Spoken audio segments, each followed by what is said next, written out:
we are looking for the next presentation. It's about the Weightless-P standard, and Fabien Petit-Grand from UBIC will talk about this. So, the microphone is yours, or we have no microphone, it's audio. Also, welcome. Yes, I'm Fabien from UBIC, and I'm going to talk about Weightless-P. So, a bit of context. Weightless-P is an open standard for LP1. So, LP1 stands for low power wide area networks.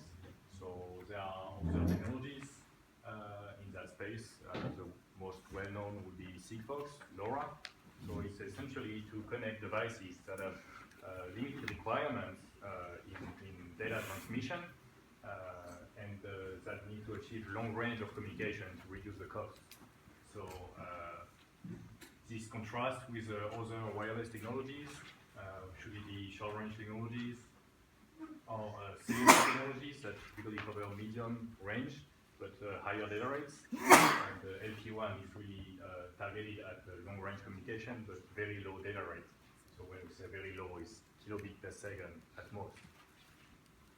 So there are a couple of technologies in that space, and I would like to discuss what is the main differentiation of Weightless-P versus existing technologies like Sigfox or LoRa. So the key difference actually would be about spectrum efficiency. Spectrum efficiency would translate in higher performance in the real world. So spectrum efficiency translates into scalability of the network, capacity of the network, so how many nodes you can connect. So we expect 50 billion of connected devices for IoT. So even if each device requirement in data is very small, there's still a lot of devices to accommodate on the networks, and it's a challenge for wireless connectivity. So Weightless-P is really targeted at offering a good spectrum efficiency compared to other technologies. So spectrum efficiency definition would be to be able to transmit high information rate by using a very limited bandwidth. So the higher, the more information you can transfer on a given bandwidth, the more spectrum efficient you are. So you can actually make an analogy with the usage of the road. So actually, if you transfer one person using a bike, you are pretty efficient in the using of the space. If you use a steamroller to go for one person, you're obviously using more space, and it's not that efficient when you talk about 50 billion people using a steamroller. So again, the context on the spectrum usage. So a lot of LP1 technologies, for cost reasons and ease of deployment and time to market, or depending on use cases, are actually looking at the sub-gigahertz frequency range.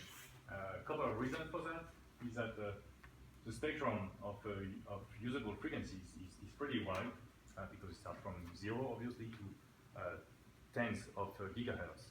Now, the thing is, the high frequencies actually offer a pretty limited range, because that's physics. So actually, when you go to the high frequencies, you need to have a very high energy to go in a short distance. So it's not very practical when we talk about long-range communication. When we say long range, is a kilometer kind of range. So this rules out high frequencies. Typically higher than 3 gigahertz is kind of complicated for long range. It can be used for small cells in wireless cellular connectivity, but that's about it. And the usable spectrum for long-range communication would be roughly around 500 megahertz to 3 gigahertz, but a lot of the spectrum is already used or licensed by users, so you will have the mobile operators that license that, TV broadcasting, and a lot of applications. So actually a lot of that spectrum is either not available at all or very costly, so it's not very practical to use. In terms of spectrum that is freely usable, a well-known band is a 2.4 gigahertz. It's a reasonable trade-off. It doesn't necessarily provide a great range, but it's usable. The problem is it's already in heavy use right now. So you have Wi-Fi, Zigbee, Bluetooth, all operating in that 2.4 gigahertz band. So a lot of short-range connectivity solutions already using 2.4 gigahertz. So it makes it a bit challenging to be used for LP1. So that actually leaves you with only the unlicensed WRS bands to use at low cost. And the thing about those unlicensed bands, because they are unlicensed, so they are actually limited in terms of bandwidth that you can use. It's free to use, but then it's restricted.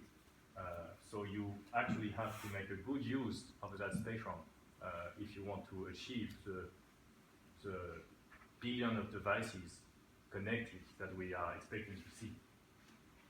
So again, using the raw analogy, you can consider this to be the byte lanes, and you have to use that to cope for your expected pretty big number of devices. Not necessarily big in traffic, overall data traffic might not be huge, but the number of devices that needs to share that space is expected to grow. And that would be a key to enable the real scalability and growth of the LP1. So I make some comparison of different approaches you can use to use that space. So you will have approaches using ultra-narrowband. Sigfox is an example, but you have other providers using ultra-narrowband. So actually their strategy is to provide very low connectivity in terms of data rate. So what it means is they use a very narrow part of the spectrum. So translate to the road usage, you can see that as a pedestrian walking on the road. So it uses a pretty small space. Indeed, you can put quite many of them. Now the way it's doing is that it's not coordinated at all. So the way like Sigfox is doing, for instance, you can imagine the road, and you will have, they will send a message. Each person carries a message as a pedestrian, and they will send 3 of them at a random position on the road, and just moving forward. And if there is any obstacle, they cannot cross it. So, and they just expect that at least one of them will get through. So this works pretty well. So you don't carry a lot of information, but it potentially can cope with quite a lot of people going on the street and still making it to the end. You're not always sure it goes to the end, but it offers pretty good capacity. And Sigfox is deployed right now in France in 200 kilohertz and can already offer reasonable capacity, and they can scale this up. Another approach is space spectrum approaches, and one example would be LoRa. So LoRa is actually more like the steamroller because they use a pretty wide band if you relate to the data rate they are using, because they are typically offering like a kilobit per second or less as a data rate, but they use 125 kilohertz or more of channel bandwidth. So this makes hardware easy to design, and it has some benefits on the hardware side. But in terms of utilization of the spectrum, or here would be the road, is not very efficient. That's pretty obvious, using a lot of space to carry the same information that a pedestrian would carry. And Weightless-P is a trade-off approach, basically because it's narrowband, so it's using 12.5 kilohertz channels. It's channelization similar to NB-IoT, in a way you can see the NB-IoT of the unlicensed bands. So it is using narrowband channels, so you can have actually many lanes that can be used. You use a little more space than ultra-narrowband on pedestrian. You can say it's a bike or motorbike. But another differentiation as well is that the nodes are coordinated. So it's more similar to a cellular network. So it means the radio resource is managed, and you make sure that everybody takes the lanes they are assigned at the times they are assigned, so they don't run into each other too much. So that's the approach of Weightless-P, and that's a trade-off for the traffic expected for LP1, because you don't have to carry a lot of information, but you have a lot of people trying to carry that. So this approach is actually the more scalable one. So just a table, so probably don't have to look at all the numbers, but it's just to make some comparison of capacity that each technology can cope with in a given bandwidth. So here I take Europe as an example. So as of today, Sigfox is deploying in 200 kilohertz spectrum, and it's good enough for the traffic they expect, and they might be able to scale that up anyway. A lot of LoRa deployment in Europe are already using 8 channels, so essentially they use 1.6 megahertz of the spectrum. And you can see that actually they offer much less capacity in terms of how many messages per hour or per minute they can carry on that spectrum is very, very low. Because, well, a reminder is that LoRa was designed as a point-to-point communication to achieve long range using unlicensed spectrum without caring too much about the spectrum usage. And for that, it's a great technology. So it offers good penetration. As a long-range, low data rate Wi-Fi, it's a great technology. But as soon as you talk about point to many points, to very many points, then that's the main issue will be capacity and scalability, which is key to LP1, much more than range. Because range is just like in the cellular world, right? People are not trying to compare what is the range of GSM, what is the range of 3G, what is the range of LTE. It's a matter of how many users they can service. And they put more base stations not because they cannot reach the users, they put more base stations so they can sell more users. It's a capacity issue, not a range issue. Of course, you need to have the range, but in the end, the range is just a matter of the data rate you want to use and what's the transmit power you are using, which is either a regulatory constraint, or a design constraint anyway for your hardware design.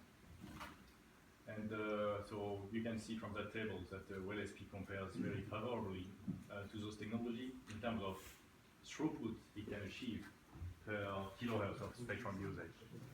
This parameter for now is overlooked because it's in unlicensed bands, so people don't see really and don't pay for the spectrum. But if you want to translate that to some licensed spectrum or private spectrum, then you will see the price of very low spectrum efficiency. You had a question? Yeah. I'm sorry, but I think you're not very fair because comparing is not the same bit rate. If you compare your solution at 3 kilobits per second, why not comparing with LoRa at 3 kilobits per second in order to have the same budget? It's an average data rate because Weightless-P has an adaptive data rate. LoRa too. It's a cloud control at its adaptive data rate. So actually, when you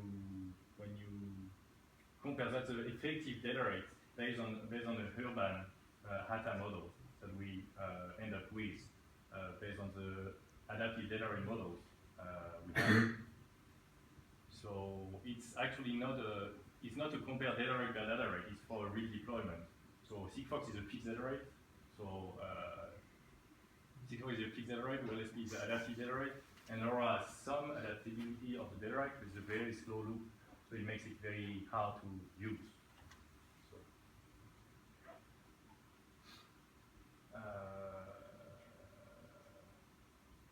about the same for US, just to show that, of course, you can use more spectrum. So LoRa in the US could be using 8 megahertz of spectrum and would be a little more competitive on capacity. But you see quite some difference where using 8 megahertz versus using 200 kilohertz makes a difference in terms of interference you might have and in terms of coexistence with other systems. So the main difference with US would be the spectrum that LoRa could be allowed to use. You don't have 8 megahertz available in Europe. You could have that potentially in US.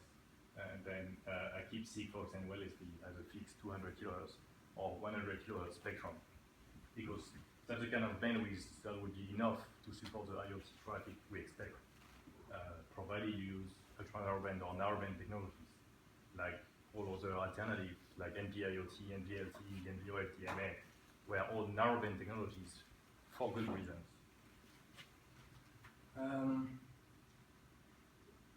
Just kind of summarize the parameter of those technologies. As I described, so Sigfox actually offers better coverage than all other technologies, mainly because they offer a lower data rate. So it's 100 bits per second in Europe, so it's pretty limited connectivity. But then if your application is fine with that kind of connectivity, and there are quite many, then you actually have the best coverage, obviously. Now, Weightless-P has made the choice to have the lowest data rate at 625 bits per second. So that's a trade-off that a system design parameter is to preserve the network capacity. because if you use very low data rate, obviously you will sacrifice the overall network capacity. So the range you would achieve would be less, but your overall network capacity and scalability would be much better. So it's a overall network capacity optimization parameter. And LoRa obviously has some capacity issues, and spectrum efficiency is the worst of all technologies. Couple of other highlights of Weightless-P beyond the capacity and spectrum efficiency will be the flexible architecture of the network, long range, and the low energy consumption, security, and the fact that it's an open standard. So let me detail a bit more. So when I mention it's a flexible architecture, it means it's a protocol stack actually is more similar to a cellular approach. Actually, it's pretty similar to the original NB-CIoT proposal from Huawei, because it was a joint proposal from Huawei and Node, which was the founder of the Weightless-SIG. So the original proposal and Weightless had a lot of similarities. NB-CIoT kind of deviated from that because it's 3GPP, so it had to, in the end, merge with NB-LTE, so it's not a clean slate approach anymore, but the protocol stack design is kind of similar, so it means it has the concept of service provider, of networks, so it means you can share infrastructure across operators, and you can share services as well. So it's a flexible network deployment. It doesn't mean that each operator has to have its own hardware. You can have sharing because it's built into the protocol stack. Low energy consumption. So the data rate is adaptive. So it means that the nodes that are closer to the base station, and there are more than the nodes that are further away from the base station, can use higher data rate and or lower transmit power, so they can preserve battery life. And they also improve the network efficiency, obviously, because you use a higher data rate, you use less airtime, so you leave more room for other users. So it's a scalability play as well. And it's a synchronized network, just like cellular, so because you have a paging capability. So actually the radio resource is managed and scheduled when possible, because you always have two types of traffic. You have scheduled type of traffic, think about metering, where you actually have a periodic reporting of data. I'm reporting every 10 minutes, every 15 minutes. In that case, that's easy to schedule that resource, make sure there is no collision with anyone. Now you always have some unscheduled type of traffic. So think of an alarm, potentially sparking system, or a button interaction where you don't know when the data will be coming. So in that case, you have to revert to some random access, contained access. So that's less efficient, but this traffic has to be managed anyway. So you also have time slot and resources for that contained access that you have to cope with. And the protocol stack design is closer to a clean slate approach, so there is no overhead, there is no backward compatibility with cellular, so there is the least overhead you can think of compared to cellular approaches. That also translates to saving battery life in the end. So long range, so that one I will not comment too much because I don't think the range is the key parameter of all those technologies, but just to mention that Weightless-P physical layer is a standard physical layer using channel coding, which is similar to what is used for Wi-Fi or 802.15.4G. So it's not a proprietary physical layer, but it achieves for a given data rate the same or even better sensitivity than LoRa. So for a given transmit power, given data rate, you achieve the same, pretty much the same range for any technology. So that's the kind of number coming from a third-party report, so that's not my numbers. I guess the outdoor range is again computed for urban HATA environment.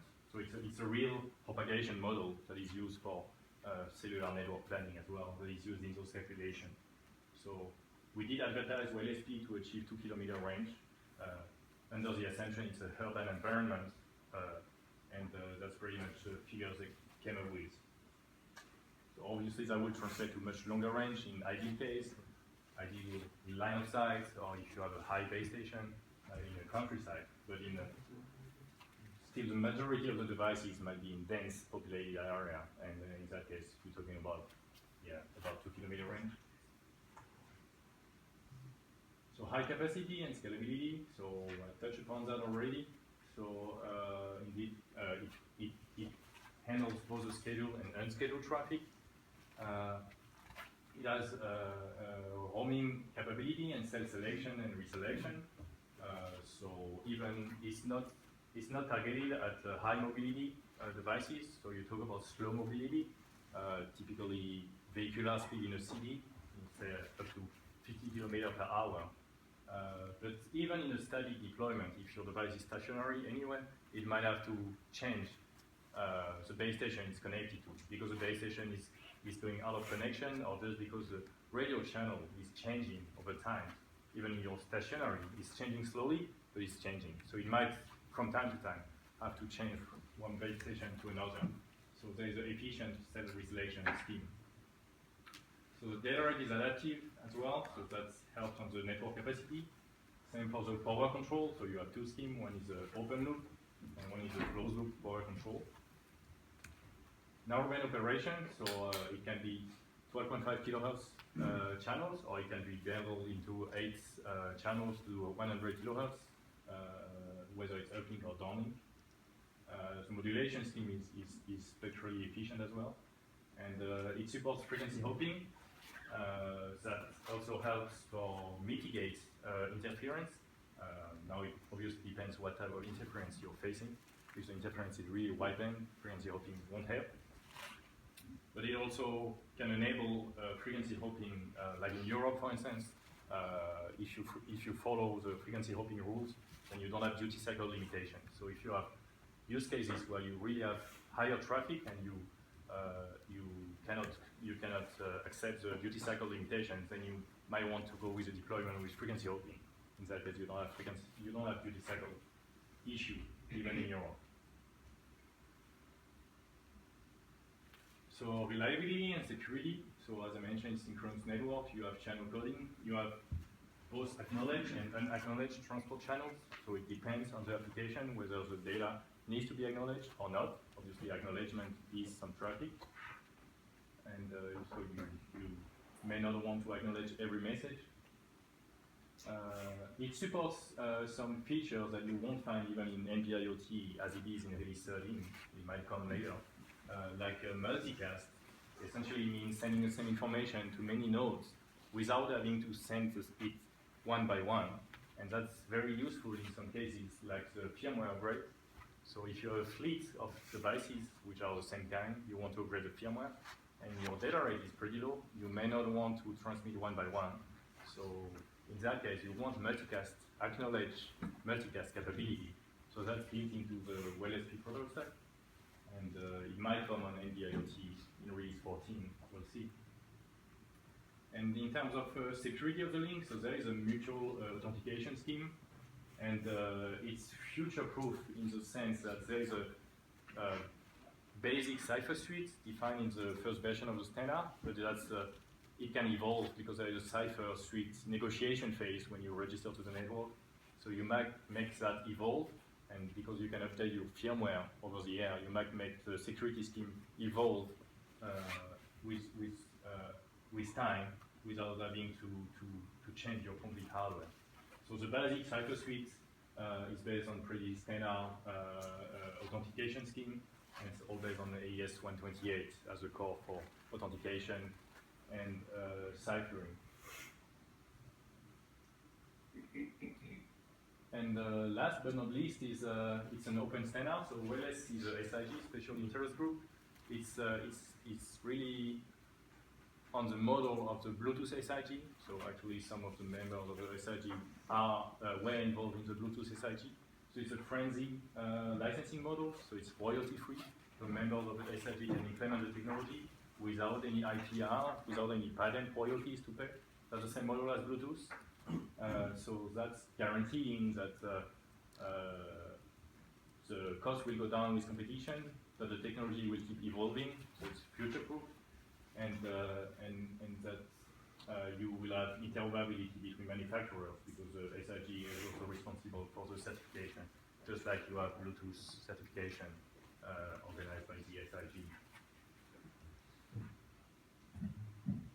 That's about it, and just to cover what UBIC is focused on, so on the value chain, UBIC is focusing on delivering end devices, and so should it be communication modules or end products using this technology, and the base station for those networks, and working for partners for the higher layers